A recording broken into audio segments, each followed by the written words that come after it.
Hello, my name is Jane Devonshire, and I'm the chair of SICAN, the South Island Climate Action Network. We have climate action teams and reps from all across southern Vancouver Island, and many of our members are currently working with their local councillors to encourage them to implement the Zero Carbon Step Code. Today, I will be giving you a broad overview of the Zero Carbon Step Code and the many benefits it will bring to your community.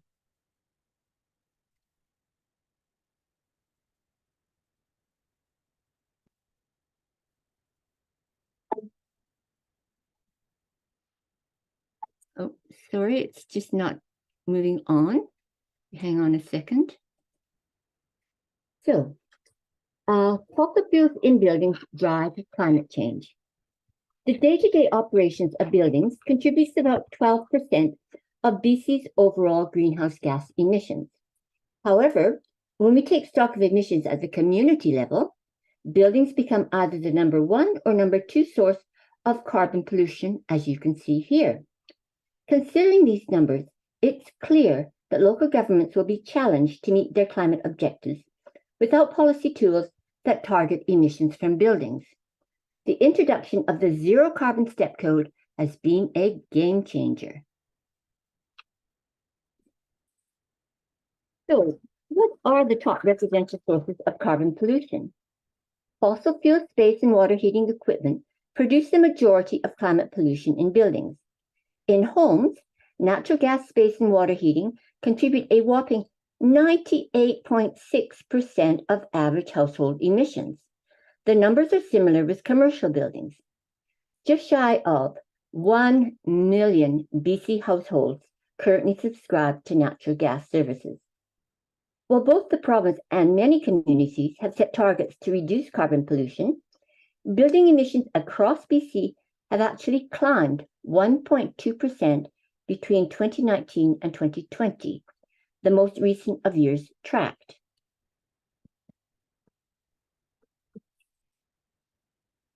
Gas can leak methane from extraction to combustion, and all the way to the combustion endpoint in our homes. Did you know that 1.3% of the gas used in a stove is emitted as unburned methane? And over 3/4 of methane emissions occur when the stove is turned off. Now, how many of us knew that?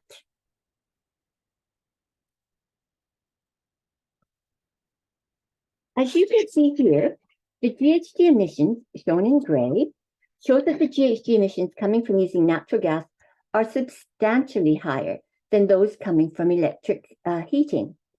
Even at the BC Energy Step Code 5, there's only about a 50% reduction in GHGs. Please take note that the BC Energy Step Code only measures a building's efficiency and not the greenhouse gas emissions. The Zero Step Code, however, measures those nasty GHG emissions. There is a plethora of zero carbon equipment readily available now, along with the technicians and contractors needed to install and service them. While electric baseboard heaters are still widely used across the province, they are not energy efficient. As a result, many builders are now specifying air source electric heat pumps. And as for colder climates, heat pumps are now built to work efficiently in conditions down to as low as -25 and even -30 degrees Celsius. Furthermore, electric induction cooktops are quickly gaining popularity in the marketplace, and efficient electric hot water heaters are also readily available.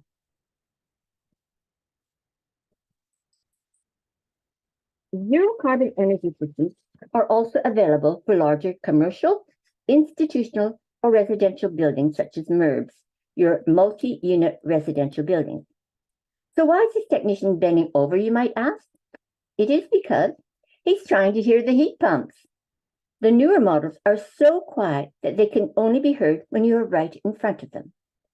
Not only do electric heat pumps heat a home in the winter, but most importantly, they cool a home in the summer, which is a critical adaptation called for by the BC coroner after 619 people died in the heat dome of 2021.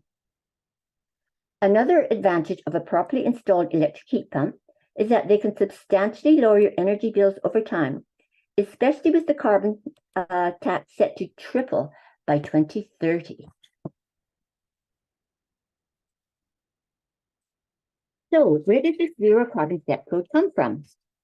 In 2021, the province released its Clean BC Roadmap. It included a commitment that all new buildings in the province must produce zero greenhouse gas pollution from their operations by 2030. In 2023, the province of BC entered the Zero Carbon Step Code into regulation as the pathway to get there. Local governments may now reference the Zero Carbon Step Code in their building bylaws. It offers them a powerful new tool to help them reach their climate emission targets, and by extension, helps the province meet its own greenhouse gas targets. Many types of buildings can be regulated under the Zero Carbon Step Code. On the left here, you have Part 9, or your simpler residential buildings. And on the right, you have your Part 3, or more complex buildings.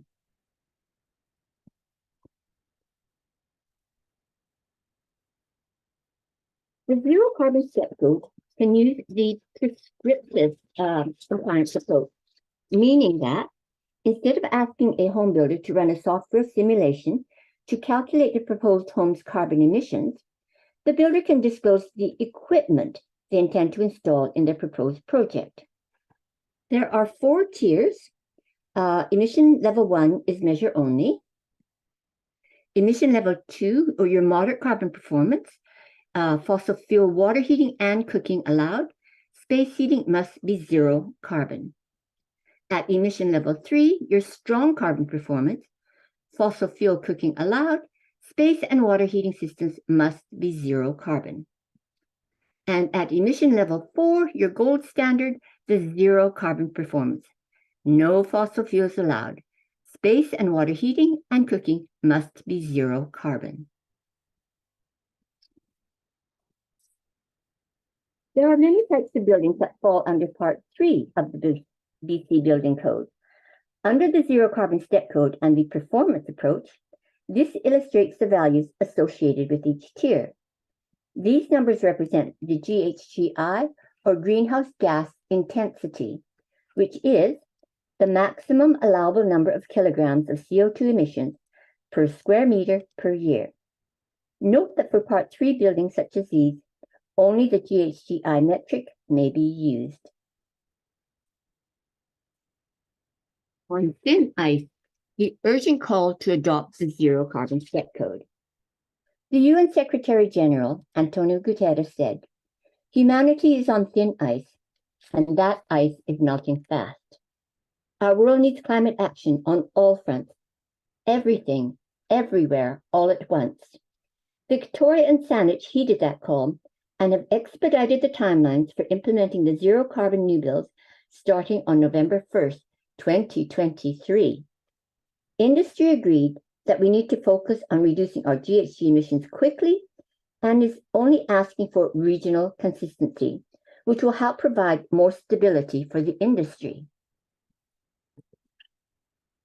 And here we have Victoria and Saanich, who have demonstrated that the zero carbon step code at emission level 4 is doable. They will begin with phasing Part 9 buildings as of November 1st, 2023. And many other municipalities are starting to follow suit.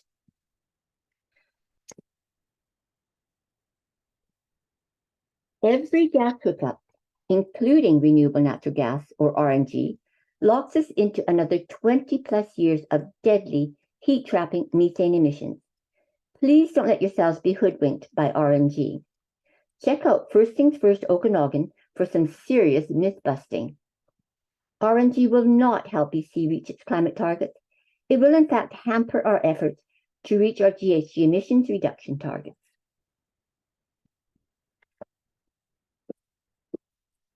Here are some of the many benefits that zero carbon new builds will bring. Zero carbon heating and cooling equals happy owners and happy renters. Climate safe, resilient homes with electric heat pumps will help save lives.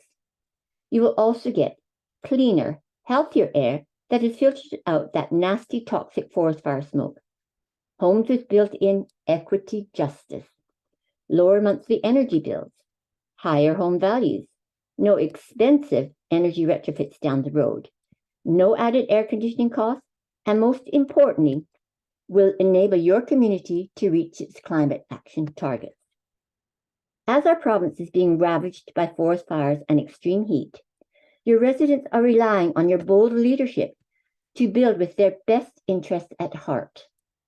Imagine instead a future where everyone has clean air to breathe and lives in climate-safe, resilient, and healthy homes because you had the fortitude to ensure that all new builds were built zero carbon. This indeed would be a legacy for generations to come and something to be truly proud of. Your residents will applaud you for your visionary leadership. Thank you so much for your kind attention, and I hope this has helped somewhat to demystify the zero carbon step code. If you'd like to use any of the slides that I use, please feel free to email me at the address here, janedeb.lee@gmail.com, and I will send you the links. Thank you.